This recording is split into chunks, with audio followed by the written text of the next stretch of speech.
Steve, thank you so much for making the time. Really appreciate you giving us rather some space in your diary today to have a chat to learn a little bit about your background, what got you into what you're doing, what excites you, and really just what keeps you going on a day-to-day basis. So great to have you on board. Yeah, great to be here. Thanks for having me. Amazing. Well, let's just jump right into it. Give us a bit of background, if you could, of like where you grew up, what life was like, what your interests were. Go right back to the very start, if you could. Cool. Yeah, so grew up in North Carolina in the U.S. and went to school there, like my university there, got a degree in economics and was really fascinated by game theory, studied a lot about uh, the Nash equilibrium and just game theory all across the board, was really kind of obsessed with it in school. And after graduating, went up to Boston and was living in this sort of a community. It was like a communal house there as I was doing a program called Startup Institute. It was in the Harvard iLab, and it was really where I was walking down the street in Cambridge where I was living, and there was a sign, the legendary sign that has the wizard that is saying Bitcoin, magic, internet money, and it was right outside of MIT Sloan, where we would kind of go and talk to people at the Cambridge Innovation Center and everything. So I saw that sign and was like, "What is this thing?" Yeah. And this was probably January 2013. And I remember kind of wondering what it was. Did some research on it on Bitcoin Talk, which anybody out there listening will know that that was like the OG forum. It still is, where people were like literally sending, transactions now worth tens of millions of dollars across this forum.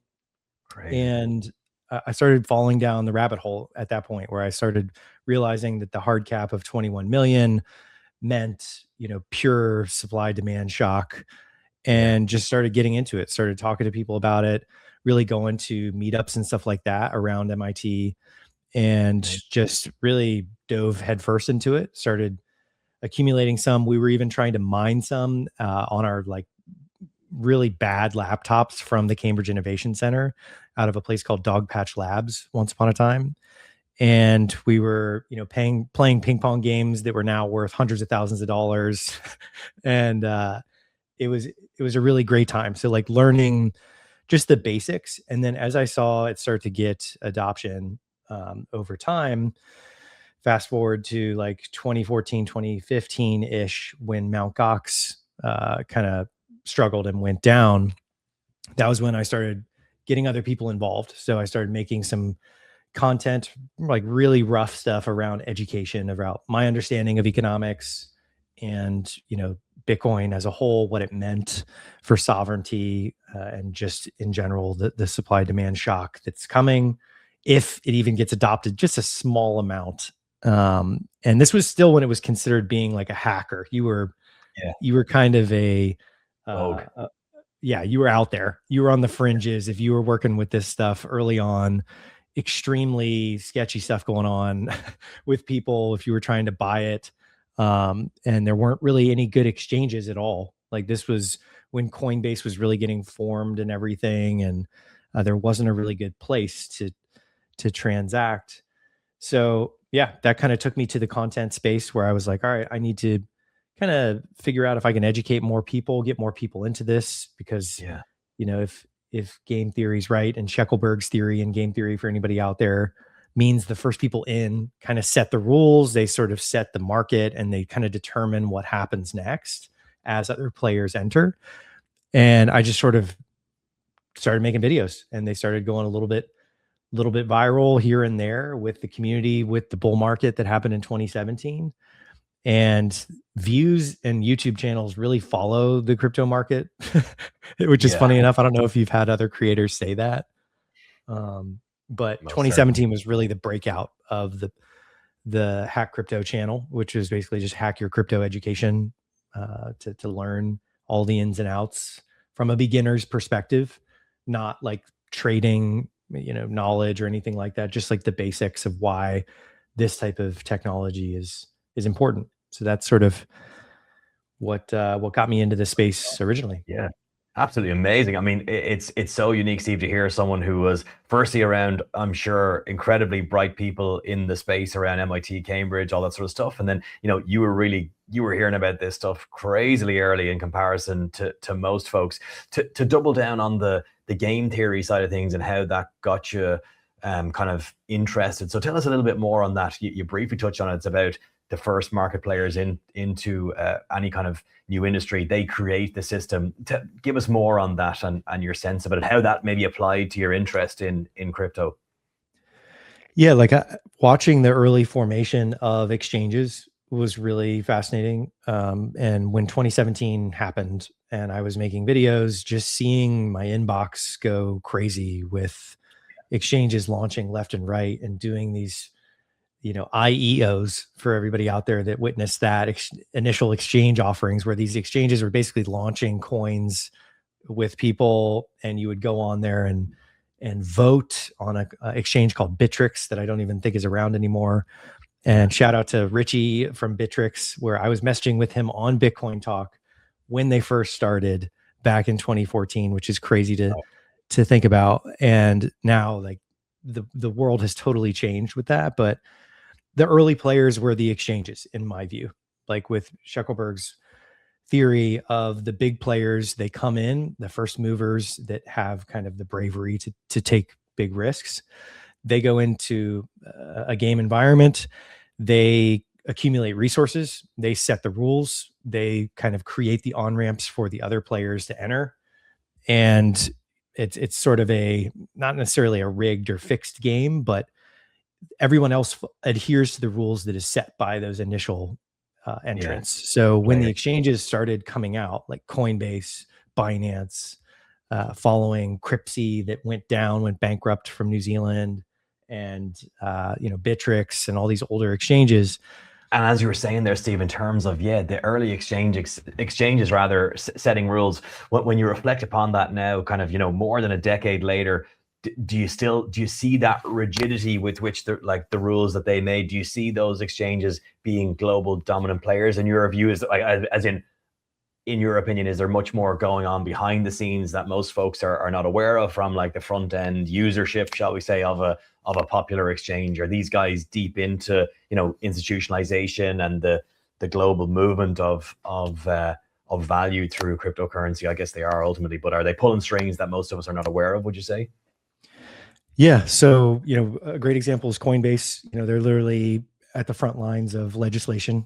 So, really with regulatory capture and stuff like that, where people come in, they set the rules, they go to literally the lawmakers, they'll set the laws as they're already and a leader in a space, they can kind of set the laws, how it goes.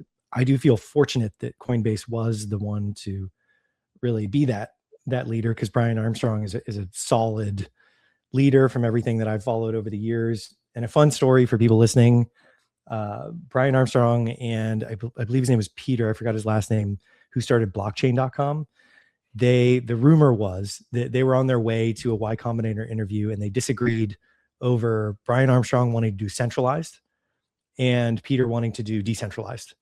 I think his name was Peter. Anybody in the comments can correct me if I'm wrong, but they disagreed. They went their separate ways, and then you got blockchain.com and you got Coinbase, and they both did their own ventures. And with blockchain.com, you own your own keys. It's self-custody, and Coinbase is very much like the future JP Morgan, effectively. So I think it is a great example of how the space really sort of opened up in different ways. But with Coinbase, maybe I'll get some hate for it, but I do believe that they are a solid foundation to kind of set the rules for a lot of this. Like, they mean well. If they don't do it well, then they won't be as valuable in the future. So they're doing sort of a good thing for the whole space with the Clarity Act and all these things that are happening in the United States, and globally it'll ripple throughout as the legislation passes. But they started kind of setting the rules early on as an exchange, and now they are very much setting laws for this. Absolutely. No, it's fascinating. It really strikes a number of ideas as you share that, really, like the fact that, how one entrepreneur, well, the two guys are leading to two different companies, but let's say Brian Armstrong and Coinbase, how that, emanation from 10 plus years ago, 12 years ago, leads into obviously a multi-billion-dollar company, but then the impact to be able to guide on legislation, and which ultimately US legislation kind of is usually the domino that tips into, global legislation. So it really is a fascinating kind of, to go back to your original comment about game theory, and like exact case example of how someone can become amazingly, for want of a better word, powerful, in a way. And as you said, possibly a future kind of JP Morgan. It also makes one think about how the likes of a JP Morgan or which is obviously a 100, 200, 150, whatever, someone will correct me, but more than 100-year, 120-year-old business. And then you've got the likes of BlackRock, which is obviously much more recent, but these heavy players who are able to robustly guide a government, which is really just, fascinating to see how kind of entrepreneurship and capitalism can actually like impact kind of global politics and how systems ultimately work. So really, really fascinating thoughts that you've shared there. To jump back to, I'm really interested at the point where, obviously you're engaging with super bright people, you're really exposed to Bitcoin crazily early for in comparison to most. But at what point did you say, you know what, I'm going to pull out a camera here, I'm going to put myself on YouTube? Because that's a pretty big shift from just, coffee conversations with super intelligent friends. Yeah. It was about 2016 was when I filmed the first video, to really because things started picking up. People were asking me about it because I was kind of the guy that had been walking around talking about Bitcoin and the whole concept of marginal contribution, with people mining it, because I was really interested in mining it. I was mining it in 2017, once upon a time, for a while, with a bunch of GPUs and everything. So it just came down to trying to get it in a more templated format so I could share it with, boomers and older generations and stuff like that, from a super boiled down, simple perspective. And then seeing what happened with ICOs and all this craziness was kind of wild to witness firsthand, how crazy the market got. And then, happened with ICOs, and then came back with NFTs, and it just really ebbed and flowed with a lot of how people were using the technology. And I think a lot of people criticize early adopters for getting wrecked or whatever, but without all these people, you don't get the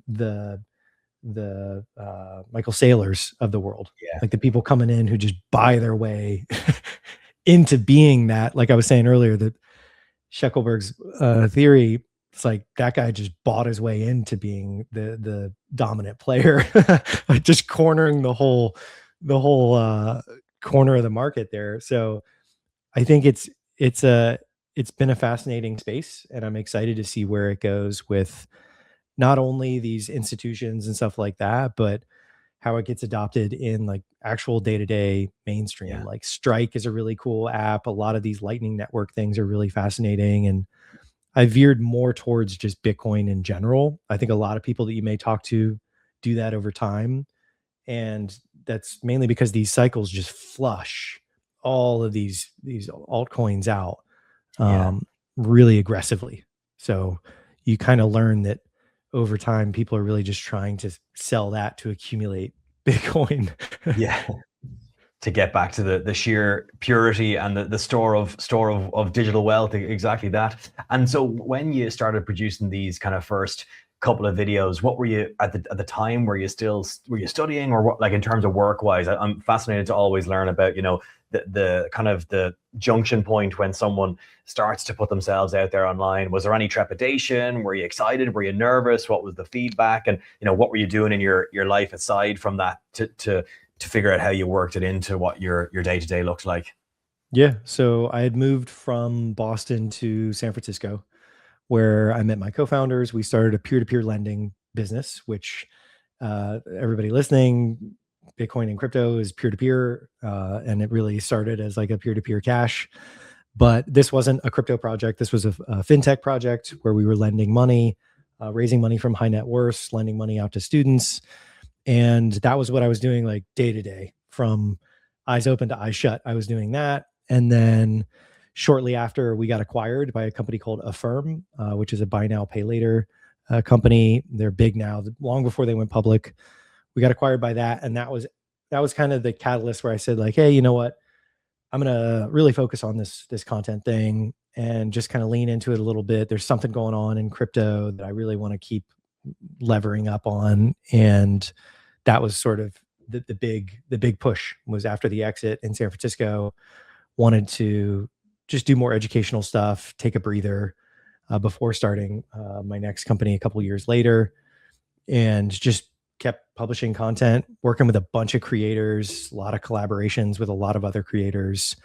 And yeah, kind of got into the community, going to conferences and World CryptoCon in Vegas and all that, all those old conferences that are, I don't know if they're still around or not, but it was a good time. Between 2017 to like kind of 2020 was a wild time.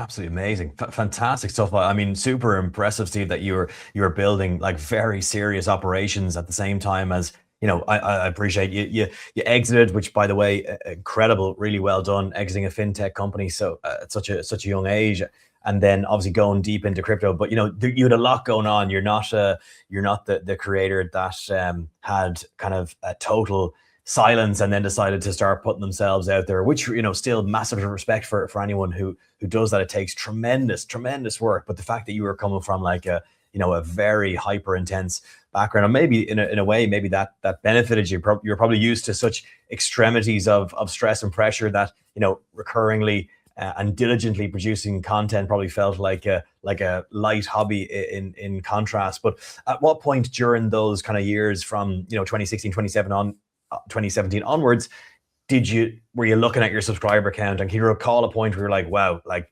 this is robust, like I'm onto something here? When did it feel like you'd really something tangible as an audience base? I would say like, right, I was in New York City doing a panel at NFT NYC, and I know that they're still around. And I was getting like invited to all of these talks and stuff like that. And I really loved the community and still love the community, of course. But I just started, as I was saying earlier, with the market, subscribers just jump, views jump. And then during the bear markets, views go down, subscribers go down because people just come and go way more than many spaces.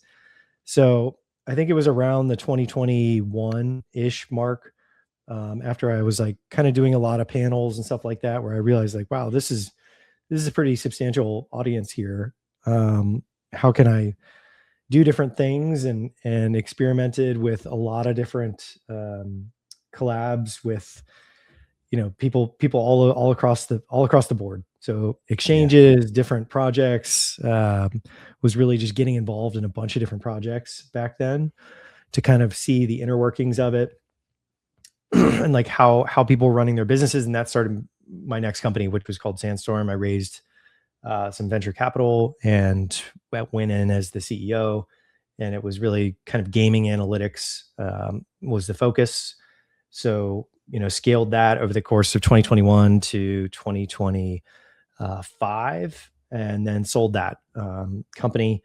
So it was a kind of a wild ride to be doing content as I was doing that. And I believe that really the content and the community guided me into that, because I was talking to all these projects, seeing how they were running their companies. And I was like, hey, this is kind of wild west. Like, you know, maybe I could come in and be like a professional operator and grow this. And, you know, grew the business, built a great team, built a great business, and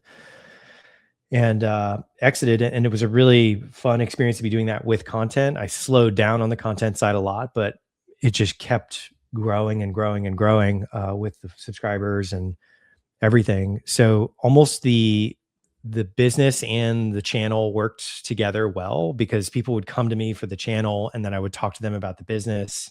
And it was like a fun overlap, almost like lead gen for the business in a way. And this was like kind of the prime era where I was really like doing time management well, and just trying to zero in on what I was good at, and just doing one video a week, doing some interviews like this one, and getting to know like other creators, and just collaborating as much as I could to kind of saved my time because I was so compressed down with, if it was an accountant call in the morning, a lawyer call right after that, and then a team call, and then one-on-ones, and then I'd do a video. It's like just a lot all at once. So that was kind of a crazy period, crazy Absolutely. 4 periods at years-ish. 100%, Steve. I'm fascinated. You clearly have incredible mental horsepower and drive. It's so unique to come across someone who's been in this space and also twice built, businesses that were actually acquired. So massive tip of the hat on that front. And I guess as well, it's obviously clear that, a reason why the community stuck with you, because it's so, what you were sharing and what you share is so, I guess, factual in a way, because, as we both know, there's a certain cohort of creators out there who are pretty light touch in their connection to the actual industry. But I appreciate it was gaming analytics, but, a lot of overlap, obviously, in terms of your experience from the crypto space. So really amazing that you did both the content piece and the serious entrepreneur piece at the same time. Within that, I'm sure you've alluded to it ever so slightly, but I'm sure there was times where you thought, my God, you've just come off a grueling one-on-one, someone with a HR issue or something that's, burning down, shall we say, and then you're trying to put the face on for content. How did you find that week on week? Was there times where you thought, this is just too much, I need to tap it on the head? Or was it a little bit of a mental relief and a bit of a novelty each week to get that video out there? Fortunately, I really love the content creation piece. Like I always have. It just feels like raw creativity where you put something out there and you publish, and I almost feel like just a sense of accomplishment right when I publish it. It's like this just cool feeling. So it was like an escape in a way, like a little way to, if I messed up everything throughout the day, if I was publishing a video, I was like, okay, this is a win. I got something out there and could go through the comments and talk to people and everything. But the entrepreneurs out there, like, Elon Musk and all these people, many people don't talk about the context switching. Like it's truly fascinating how, CEOs specifically and leaders in business specifically, how you can context switch from meeting to meeting to meeting. And people like Musk are superhuman where they can switch, from meeting with a developer on a team to meeting with, a totally different company, the leadership team there, call after call after call. And it's like you just have to have this horsepower in your head constantly to be able to context switch. And it's a skill on its own. And I gained a lot of respect over the last, venture, especially that I did, just around the rapid context switching around different things and different things that you need to actually solve problems for.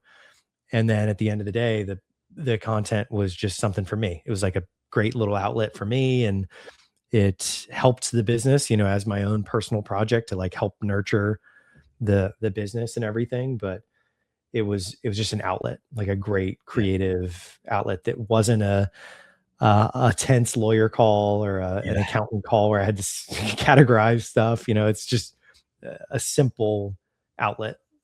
So I guess the long-winded way of answering your question, but just a really good, like, calming hobby for me, I guess.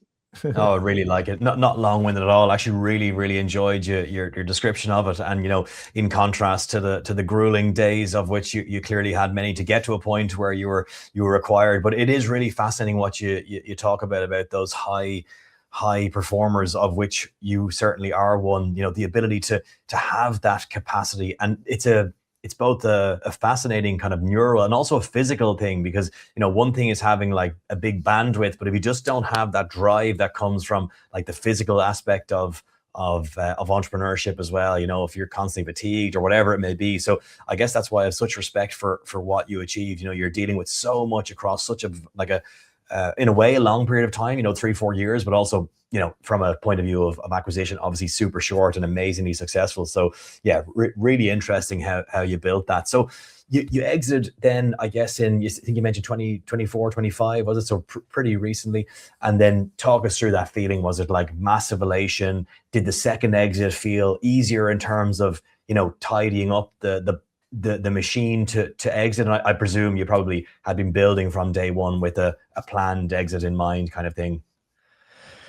Yeah, I mean they're always hard, very very difficult. Nothing easy about it. It was brutal, and I've talked on my podcast many times about just exiting in general with a lot of operators and people who've bought and sold businesses, and this last one was definitely hard, for sure, and it definitely took its toll because when you're pulling long days like I was doing, that doesn't last very long. And I had just had two little kids, so I was trying to spend more Amazing. time with them, and it was just intense. So it was definitely time to take a break and chill out for a little while.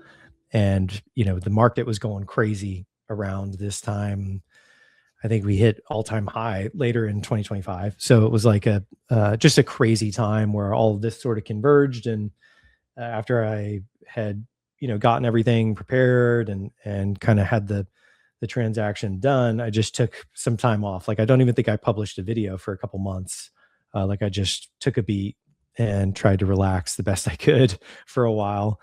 And yeah, just starting to get back into things this year and ramping back up. But definitely for anybody out there that's listening or watching, if you're going to try and exit, it's not an easy thing whatsoever. It's brutal, Yeah. brutal to the max. To So the max. Yeah, it's fascinating, isn't it? I think like the pre-exit concept most folks have is that this is going to happen really swiftly and it'll be super enjoyable, and then all of a sudden you can kind of finally take some time off. But I guess it's the bizarre reality that both you're both CEO operating the day-to-day business, and you're also doing this other beyond the full-time job to prep the business for the exit and to go through the DD and to basically be constantly in a cleaning mode, and then to get through the final transaction. It's absolutely phenomenal, really, as a human effort. So commendment to you for doing that. So I guess in terms of, remind us today where you are in terms of subscriber count with the channel. let's see. I think Or loosely. on YouTube it's like 65,000 or something, and then on TikTok it's 75,000, and on Twitter or X, actually when it was Twitter, I had like, I want to say it was 25,000, and then that account got banned Oh, long time ago, and all these creators tried to get it reinstated. But that one, I don't even know how many, a couple thousand on that one. But yeah, it's mainly just been YouTube has been the main the core. bread and butter since the beginning, and it's always been like a great forum for people to reach out to me. And I get hundreds of messages every week from people and from companies and all this stuff. So YouTube is definitely the king of where people learn about this content too. Yeah. So it is definitely the place to be.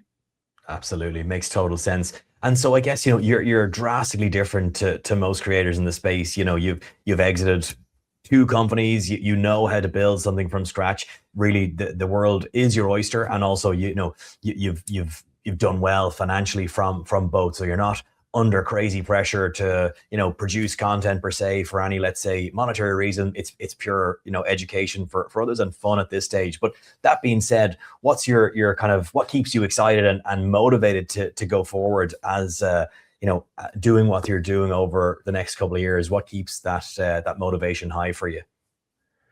I really like the idea of having more upward trajectory for young entrepreneurs like Gen Z, Gen Alpha, my kids, all these young people that are coming up. I used to get like a little treasury bill. So in the US, so you have like these little treasury bills that you'd get when you were 5 years old or whatever, and it was just this little document that said like, hey, this is worth $1 or $10 or whatever. And that went down in value over time. So what I'm excited about and what kind of gets me going is the idea of the younger generation treating this as their 401k, their Yeah. investment long term, like their retirement, because the asymmetric returns of this is a way to kind of even the playing field. for a lot of this wealth transfer that's already going on. People think it's too late, but it's not. It's like saying you're too late to the stock market. As long as you just keep getting gradually dollar cost averaging in, or however you want to invest, it's like I get excited about younger generations getting a lot of the wealth transfer that's taking place. And a lot of people mainly just talk about the big corporations that are buying up, huge slugs of all this stuff. But the young people that have to deal with inflation and all the rising prices and stuff like that, there needs to be, a ramp for them to be able to catch up. And I don't see anything really, outside of maybe AI or getting involved in, running their own AI company. Yeah. I don't see any real asymmetric return that they could get in such a short period of time. And I don't want to spook anybody into thinking it's a get rich quick, because it's not. If you're setting it like a 401k, you're literally just setting it aside and forgetting about it. Yeah. And the amount of people, hundreds and hundreds of people that I've talked to about it on a regular basis, it's, the people who get wrecked all the time are traders, people who actively try to day trade. They're just in there always trading. If you just buy and hold, you're going to outperform all of those people. Yeah. all of them. No questions asked. And I think that is a little bit harder for people to do, because we're just so trained now to be a quick, gratification and quick turnaround. But ultimately, if this does get treated like the 401k was pitched to previous generations of retirement, things that you just set it and forget it, if the message can get out like that, or I can help get that out, which I've been trying to kind of do with things like Robinhood and Fidelity adopting this stuff. Yeah. That's what gets me hyped. That's what gets me excited about future generations being able to just set it and forget it and not trade it, just literally hold it. And that's it. Just hold it and get things, as you said, get the kind of societal, well, it's your one's way to get back on track in terms of the massive wealth, shall we say, shift that are ongoing, but also maybe the imbalance perhaps between folks who would have been, alive in the 50s, 60s, 70s, particularly in the US versus maybe the 90s and 2000s. So yeah, absolutely, Steve. It's super exciting from an institutional standpoint, and really from a client usership standpoint. And I guess, that being said, kind of final question, and I'm super grateful for your time. If you were talking to someone who's an entrepreneur, as you are and have been in the depths of things in the trenches, who's also considering making content of any, description, whether it be crypto or whatever, it may be more related to their particular industry, what would be your simple piece of advice for them? I would say that just like the guy on YouTube, Ryan Holiday, says, the obstacle is the way. So like if you're doing something that's hard, that's good. If you're doing something that's easy, it shouldn't be easy. Yeah. You should be doing something that's hard, because that's a good signal that you're on to something. So if it was easy, everybody would do it. And if you're currently out there grinding, just keep going. If you literally just don't stop, you will win. And a couple other people that I talk to regularly, and a lot of people follow Alex Hermosi and stuff like that. He does a really great job of boiling down, just do more. So if you're doing a video every day, try to do 5. If you're doing 1 clip a day, try to do 100, just do this like radical amount. And I would say that everybody that's sort of confused about the AI stuff that's going on, I would say just focus on distribution. Like just focus on your channel like this one, focus on your community and your audience and your newsletter, and just focus on that, and you'll be fine. As long as you have the distribution, you're going to be good. So just don't stop and build out your own distribution, and you're going to be set. You're going to be all good. Amazing. I love the simplicity, the just get the reps, as you said. So yeah, fantastic, Steve. Well, a really super inspirational and interesting conversation. I mean, you're immensely intelligent gentleman. There's no doubt about that. Having exited 2 companies, built a massive online reach, and also a family man at the core of it, and a gentleman too, in terms of your core values and your motivation behind what you're doing is really to inspire others in the future and younger. Although you're making me laugh at the same time, Steve. You're saying younger generations. You're a super young man. It's just that you've achieved so much in a short period of time. Anyway, that being said, really grateful for your time today. Hopefully we'll chat again in maybe a year or so and kind of recap on how things have gone over 25 into, or 26 rather, into 27. Hard to believe when we say that aloud, but it's coming hot and fast. So yeah, again, thanks so much, and we look forward to chatting again soon. Thanks for having me on, man.